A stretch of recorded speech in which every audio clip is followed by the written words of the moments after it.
Welcome back to Copper Star Precision, the channel dedicated to getting you more points at your competitive shooting matches. We're continuing on with the November course of fire for NRL22. This stage is called Barrel and a Horse. Stage description is as follows. Starting position, standing, rifle, all gear in hand, mag in, action open. On the start signal, the shooter will engage each target from near to far with one shot each in the following manner and order. On top of the 55-gallon drum, top of the sawhorse, bottom of the sawhorse, and prone. We have 3 targets. They're a 55-yard, 65-yard, and 75-yard target. Here, because it's 12 rounds, if you have a 10-round magazine, you'll have to incorporate a mag change somewhere, so think about where you want to do that. And I think the big thing here is going to be bag selection.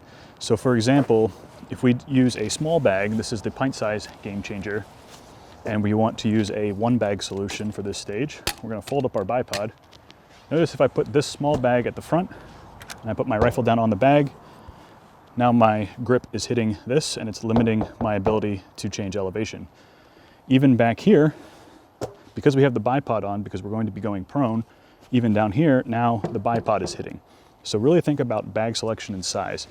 So I'm not going to be using the pint size game changer. We'll go with the larger OG game changer. So here, and again, we don't want to put the bag at the front of the barrel. We want to be closer to here so that we have plenty of room to make elevation adjustments. So that's important factor 1. Now, we could do this stage with entirely 1 bag. You might want a different rear bag, so have that on you at the start of the stage. If we're doing 1 bag, a 1-bag solution, what I would suggest is assume a kneeling position if you're tall enough. So we're going to be kneeling. We're going to come into the rifle using my left hand, bracing the rifle and the bag. Come down, find a target, and engage. We're going to then take this bag over to the sawhorse, do a similar thing. If you would like a 2-bag solution and you have a pump pillow on you, you might want to put your shooting hand's knee up. So I'm right-handed, so I put my right knee up. I'm going to use this bag to fill in some of the space, put my elbow on this bag, and here I'm stable, and I'm stabilizing the back of the rifle more so with this bag. This is also very stable here. So you can either do the 2 knees, spreading the knees, keeping your legs straight, or you can use a pump pillow here to get additional rear support, whatever is more comfortable for you. If you're shorter in stature, kneeling might not get you to the height you need for the scope. So for that, I would recommend something similar to what we do with the tank traps. Legs spread, using straight legs for skeletal support, not squatting down. If you try and do this, you're going to be very wobbly in the rear. So if you're shorter in stature, wide stance, and then bend straight over at the waist, come into the rifle like so.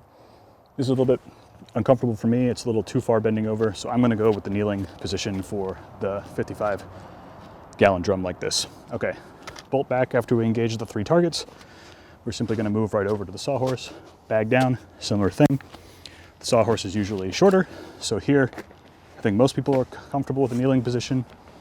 And then we're just going to get really wide. I'm going to sit on the back of my legs. Again, I don't want to be supporting myself with my thigh muscles here.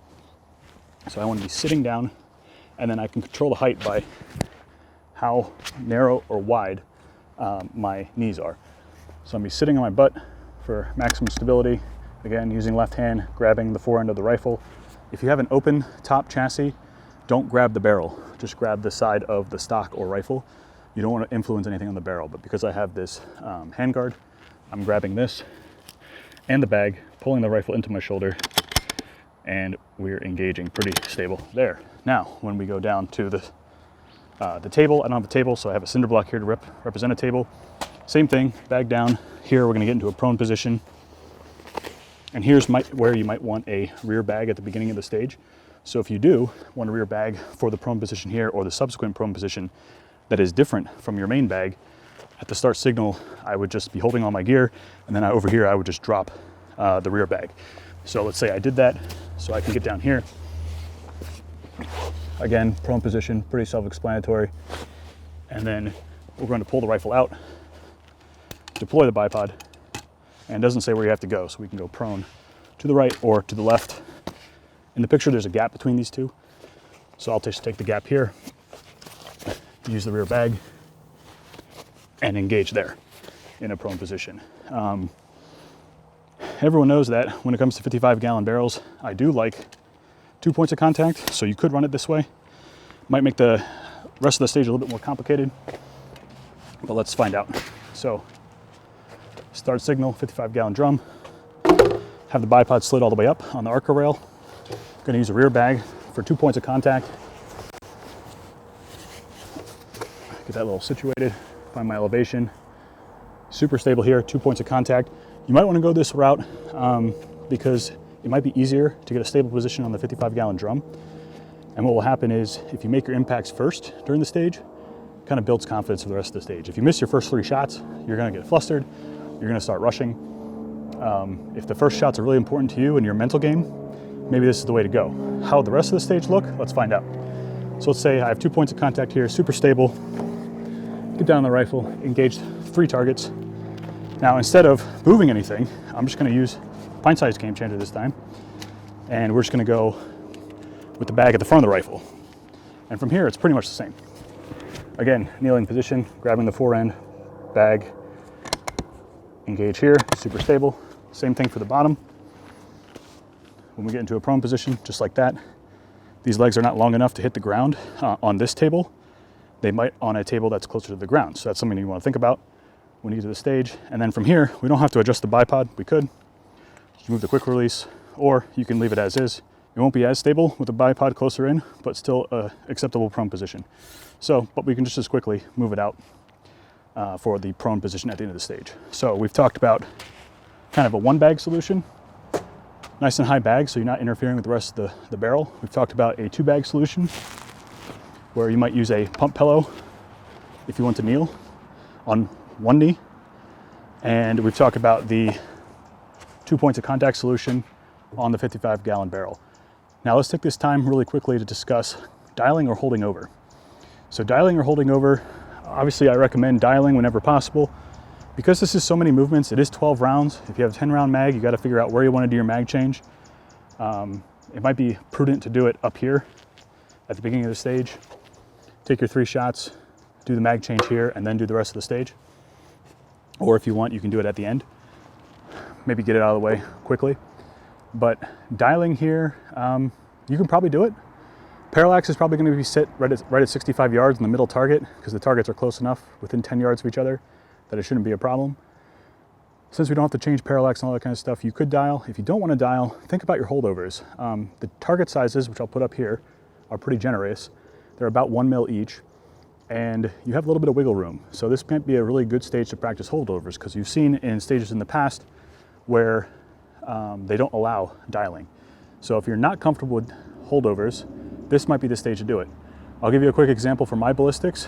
It might not be the same as yours, but it should be pretty similar if you're using any type of match ammunition that's going anywhere from 1,070 to 1,090 feet per second. My data on previous engagement for the first target is 0.2 mils, 0.5 mils, and then 0.9 mils for the 75-yard target. So given that, it's not a lot of dialing. It's like 1 mil, 0.7 mils between the two. So dialing should be pretty quick, but holding over might be advantageous. Usually I tell people to dial for the first target and hold over on the rest, but for this I'm not going to do that. So for example, if I dialed 0.2, my next target would be at 0.3 mils once I've already dialed 0.2, and then 0.7 mils for the third target. So that means I only have 0.5 mil increments in my crosshairs.